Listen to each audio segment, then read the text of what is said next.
itu ada penjelasannya. Kapan tidur itu bisa jadi ibadah? Ketika ada orang yang niatnya tidur di siang hari pas lagi puasa dengan niatan supaya nanti malam bisa sholat malam, tarawihnya lebih panjang nggak ngantuk, tahajudnya lebih panjang nggak ngantuk. Pak, salam kenal. Ya, ya silakan.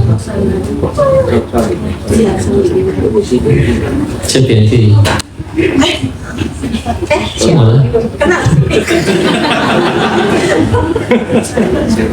这样会说中文啦。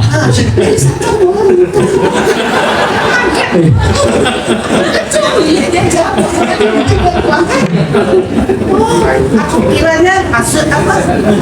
Bukan hasil yang Bukan, saya Chinese ya. Insya Allah. Ya salam kenal yang berada di Cici Boko, Masya Allah. Ya, lanjut. Tadi ya kerja adalah ibadah, ya. Karena kalau misalkan dibagi secara waktu, ibadah itu sholat doang, maka misalkan 12 jam sholat, 12 jam kerja, kayaknya mustahil, ya. Tapi banyak sekali hal yang bisa dijadikan ibadah, ya. Sebagaimana tadi contoh tidur pas bulan Ramadan, katanya itu bisa jadi ibadah. Tergantung.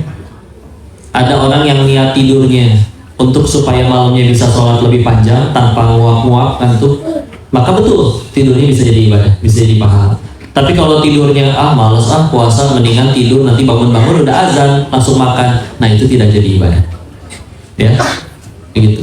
Nulis bisa jadi ibadah, iya kalau nulisnya kebaikan, karya tulisnya nanti dibaca bikin orang jadi nggak mau dosa lagi, lebih bakti ke orang tuanya, lebih jujur. Tapi kalau nulisnya head comment, ya, julid, gibah, maka tergantung, berarti kan kita lihat dari situ. Ibadah, kerja, bismillah. Ada yang setiap hari keluar rumah, kalau yang di muslim berarti dia baca doa, kaki kanan keluar duluan, lalu baca doa bismillahirrahmanirrahim, la haula wala quwata illa billah. Ya Allah, hamba niat nyari nafkah untuk anak, untuk istri. Anaknya misalkan masih bayi, nggak mungkin dia pergi berangkat kerja, maka harus lewat orang tuanya. Maka jelas amal soleh. Setiap tetes keringatnya nggak ada yang sia-sia, ya.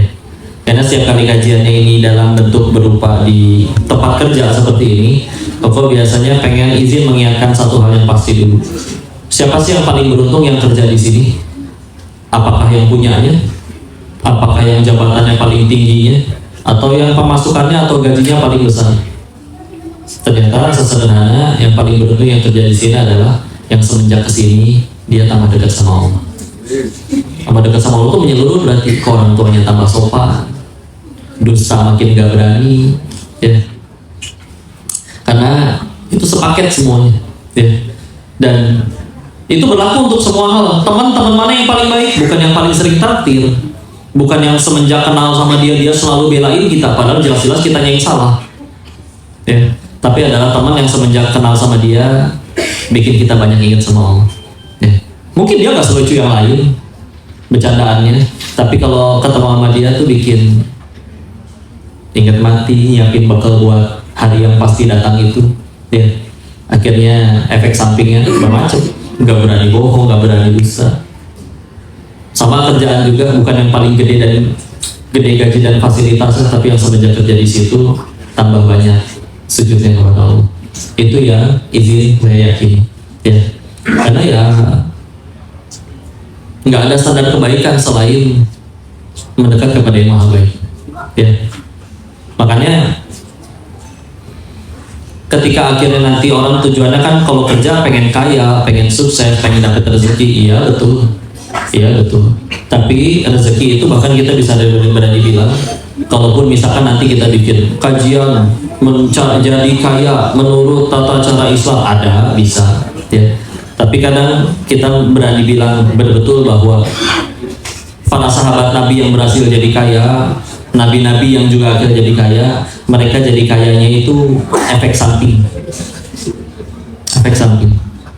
Kadang kita pengen jadi kayanya tujuan utama. Kadang pun ada orang ibadah itu lebih jadi kaya, ya. Padahal orang-orang yang akhirnya berhasil jadi kaya, efek samping mereka. Merekanya jujur, lempeng, nggak berani ngambil sedikit pun yang bukan haknya. Kayak contoh ya, kalau di dalam Islam kita kenal ada tokoh namanya Imam Syafi'i, beliau punya putra jualan kain. Suatu ketika ada yang beli, Pak pengen beli kain ini, nggak boleh. Kenapa nggak boleh? Bolong. Belah mana bolongnya? Coba saya lihat. Dilebarin, bolong di ujungnya. Pak saya pakainya sedikit, nggak banyak. Tetap bakal saya potong juga kok kalau beli kain ini. Saya tetap beli ya. Ya udah nggak apa-apa kalau pengen dibeli, tapi harganya saya kurangin setengah karena barangnya cacat. Lah nggak apa-apa, saya budgetnya ada dan memang pasti saya potong juga, nggak apa-apa. Nggak. Kalau pilihannya bayar full nggak mau, saya pengennya dibayar setengah harga aja karena saya nggak mau zolim. Ya. Balik lagi nggak kira-kira ke pedagang yang kayak gitu? Balik lagi. Atau mau juga pernah ngalamin beli ayam potong. Ingat waktu itu 2021, satu kilonya cuma Rp38.000, insya Allah terjangkau. Begitu nyampe rumah kata istri, agak bau ya, beda sama yang beli yang di tempat lain. Sampai detik ini nggak balik lagi ke situ. Kadang dipikir lagi gitu ya, apa iya worth it ngebohongin orang jualan sesuatu, harganya aja 38.000, masa iya dapat untungnya 18 triliun? Kan kayaknya nggak mungkin. Maka mungkin keuntungannya cuma berapa? 8.000, 10.000 perak dari jualan 1 kilo ayam. Tapi apakah duit 10.000 perak worth it buat kehilangan satu pelanggan? Mending kalau pelanggannya diem, kalau nyap-nyap cerita ke 100 saudaranya, lebih repot lagi. Ya. Karena kadang ketika kita tahu itu efek samping, makanya kadang yang mahal itu justru adalah kitanya, value-nya. Ini ada cerita betulan ya. Ada orang nggak lulus SMP, bukan karena nggak punya duit, bukan karena malas, tapi karena nggak punya duit. Kita nggak bisa milih mau terlahir di keluarga yang mana, betul. Akhirnya dia mau nggak mau harus kerja di umur 15 tahun. Kerjaan pertamanya adalah nyuci piring di warung nasi Padang. Dibayarnya nggak pakai duit, dibayarnya pakai nasi Padang, 2 porsi sehari. Ya. Suatu ketika dia habis makan, dia perlu tisu kayak gini. Izin akhirnya kepada yang punya restonya, Pak saya boleh minta tisunya selembar? Kata bosnya, ya Allah nak, ambil aja, cuma selembar.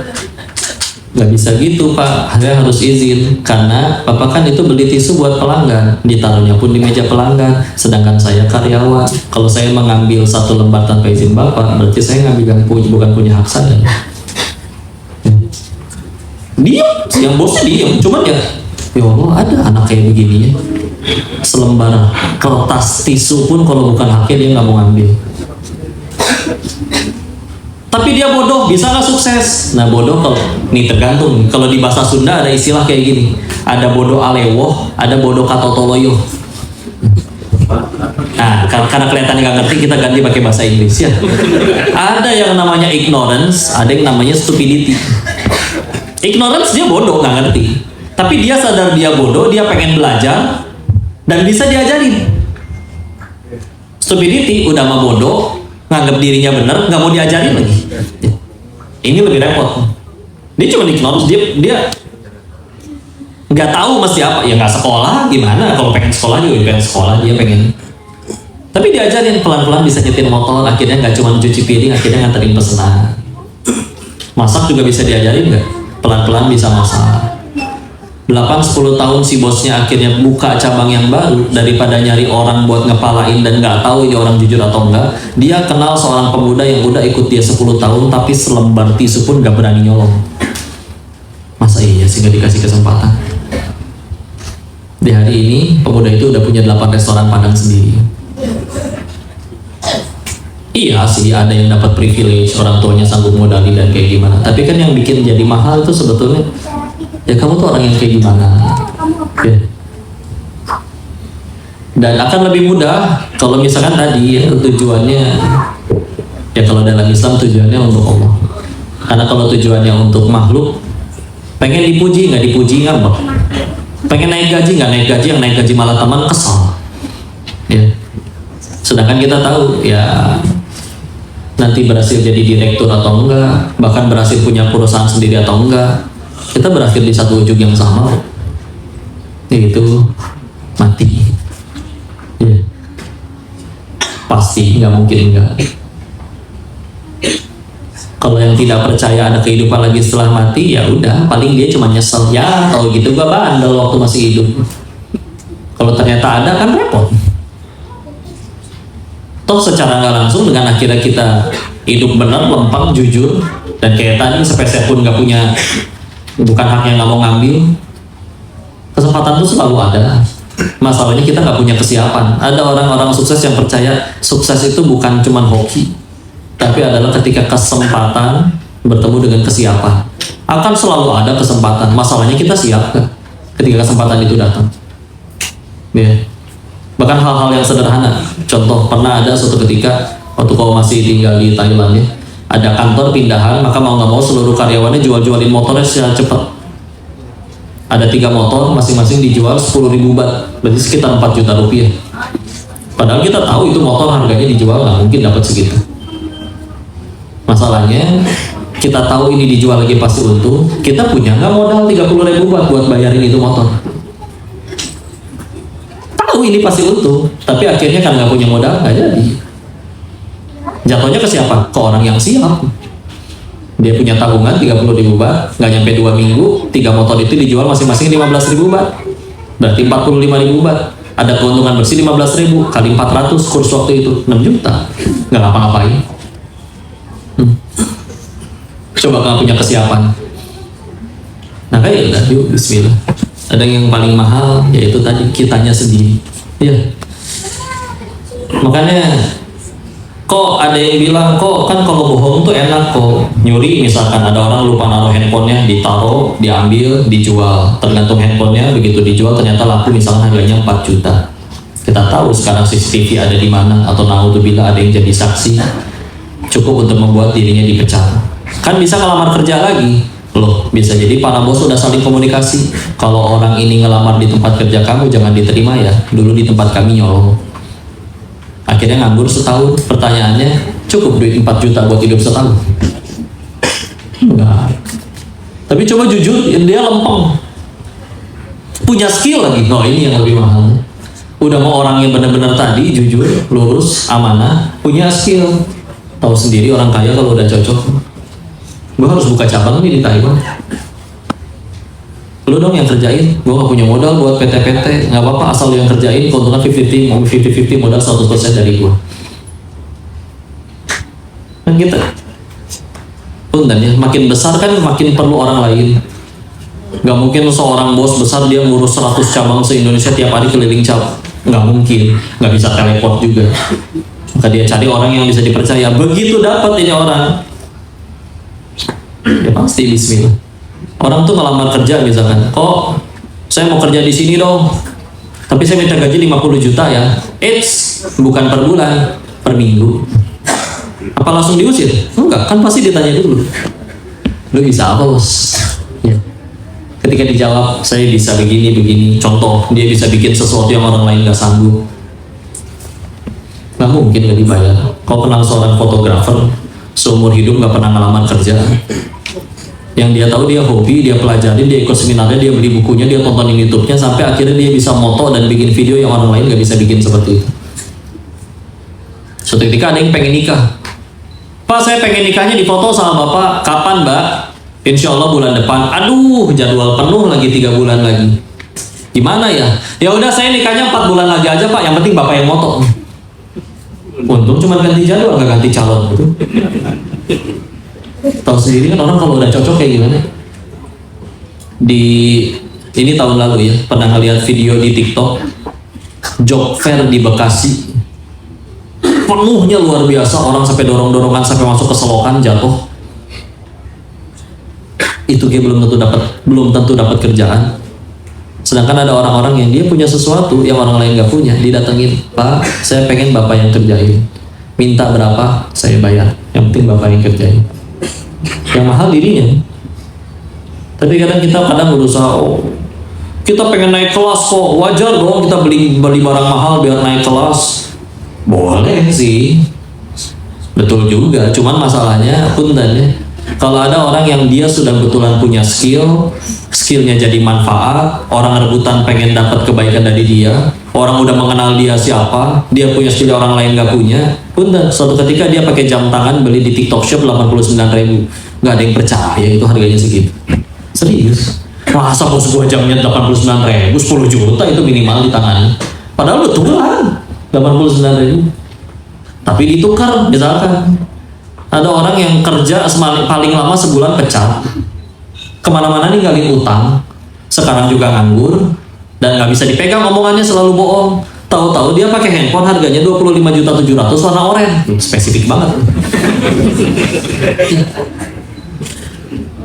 Apa respon orang? Bro, KW ya? Dikira KW. Enggak bro, asli ini lihat tuh ada struknya, dia bawa kemana-mana, dia ganti celana, bonnya ikut kemana-mana. Asli kan asli? Oh berarti lu nyolong. Kok nyolong? Betul bro, ini asli nggak nyolong. Berarti lu menang slot, gitu.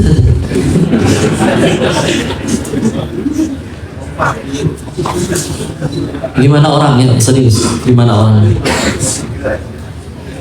Dan itu ngikutin. Orang nyebutnya dengan bahasa integritas sih. Oh iya, oke.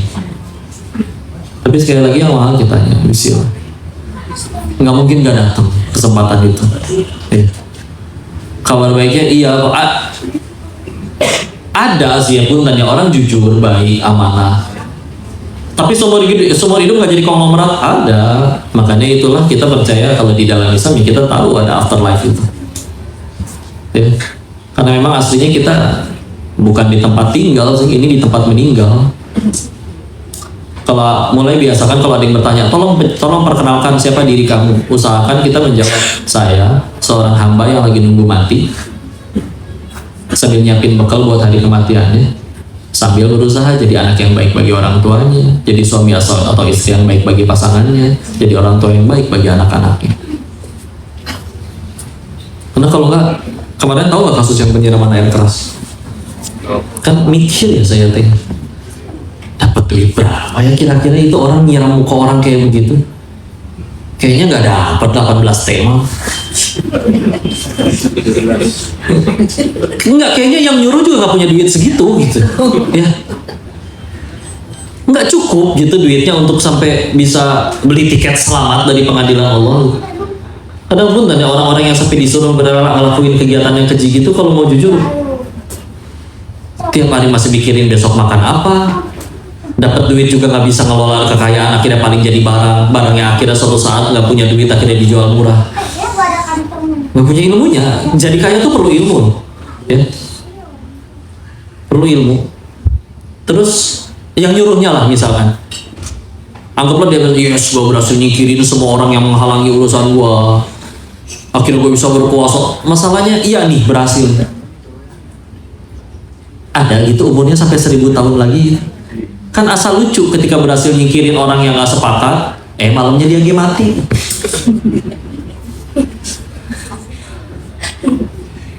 Tapi ya ada orang tega ngelakuin kayak begitu, ya Allah. Kita kalau ngelihat ada anak SD mainnya sama om-om dan dia sibuk mikirin nanti saya mau kuliah di sini, karir pertama saya di sini, itu bisa berkata ini orang aneh nih, beda nih anak SD ini, hebat. Karena anak SD yang lain mikirin nanti sore mau jajan apa, boro-boro mikirin mau kuliah di mana. Nah kalau ada orang yang, ya kalau di dalam Islam Nabi kita pernah nyebut manusia yang paling cerdas menurut beliau, kata Nabi adalah yang paling banyak mengingat kematian dan paling banyak menyiapkan bekal buat hari itu. Bukan nggak boleh kaya, bukan nggak boleh berkuasa, nggak boleh punya perusahaan jadi direktur. Ini jangan habis pengajian kayak gini besok langsung resign semua jagain masjid, jangan ya. Silakan kalian punya skill bisa bangun mesin. Gara-gara produk yang kalian bikin terdistribusi, itu orang pada pakai truk kalian misalkan. Atau ada orang bisa bikin pesawat, berapa orang itu bisa pergi umroh gara-gara karya yang dia bikin, gara-gara dia bisa bikin pesawat. Silakan, ada dokter bedah sanggup nyelamatin nyawa orang, jangan jaga masjid, kamu harus jadi dokter. Itu amal soleh kamu.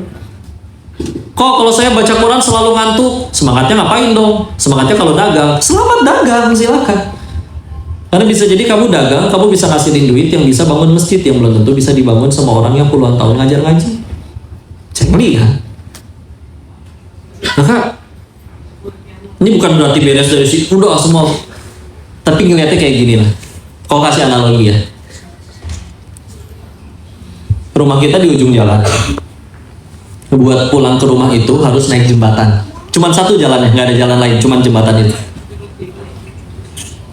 Pertanyaannya, ada nggak orang yang dengan sengaja memperindah jembatan? Karpetnya empuk, pegangannya dari emas, lampu sorot, tanaman hias, dikasih pengharum. Indah banget itu jembatan. Tapi rumahnya bobrok. Pintunya lepas, kacanya pecah, atapnya jebol, temboknya bolong. Bukankah seindah-indah jembatan kita nggak mau tinggal di jembatan? Sekarang kita lagi di jembatan. Nama jembatannya dunia. Nah, ditanyakan ke Imam Ibnu Taimiyah, kenapa orang masih gampang sedih hidupnya? Sederhana, karena bisa jadi dia terlalu sibuk membangun sesuatu yang pasti dia akan tinggalkan.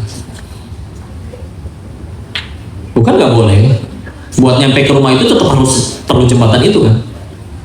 Nah sama berarti bagi yang muslim yang bercita-cita pengen ke surganya Allah, dan untuk nyampe surganya Allah kita perlu, ada yang perlu sedekah, berarti dia perlu duit. Ada yang perlu ilmu, berarti dia perlu kuliah, perlu belajar. Tapi itu dia sama, semuanya cuma jadi jembatan. Gini deh, misalkan kita lagi di rest area, jalan jauh nih, berhenti di rest area. Kalau punya duit kita bisa jajan macam-macam nggak? Akhirnya sekalian deh stok, beli mie instan 8 kardus, beli beras 8 karung buat nanti. Tapi begitu nyampe pintu keluar ada tulisan, semua yang dibeli di sini cuman boleh dimakan di sini. Kan repot. Tahu gitu nggak jajan banyak. Ya kan kalau mau jujur sekarang kita kayak gitu juga. Semua yang kita dapat di sini nih nggak bisa dibawa. Ada sih cara bawanya. Dikonversi dulu jadi pahala.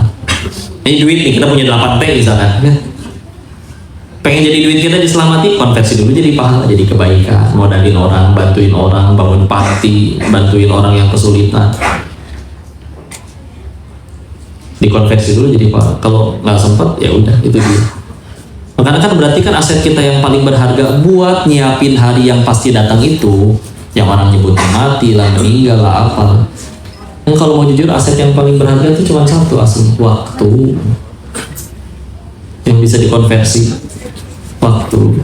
Kok tadi katanya duit bisa jadi pahala? Allah nggak ngizinin dia sempat sedekah, nggak sempat jadi pahala berarti juga harus di atas waktu.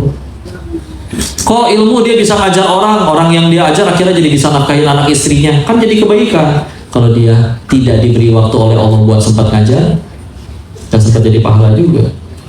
Iya, kita tiap tahun ulang tahun katanya bertambah usia, betul sih. Tapi juga menjadi fakta bahwa ternyata kuotanya kalau mau jujur makin habis. Ya, kayak udah siapin bekal. Serius, ada orang-orang yang hidupnya sebentar, tapi 8 abad setelah dia wafat karyanya masih dibaca, doanya masih mengalir.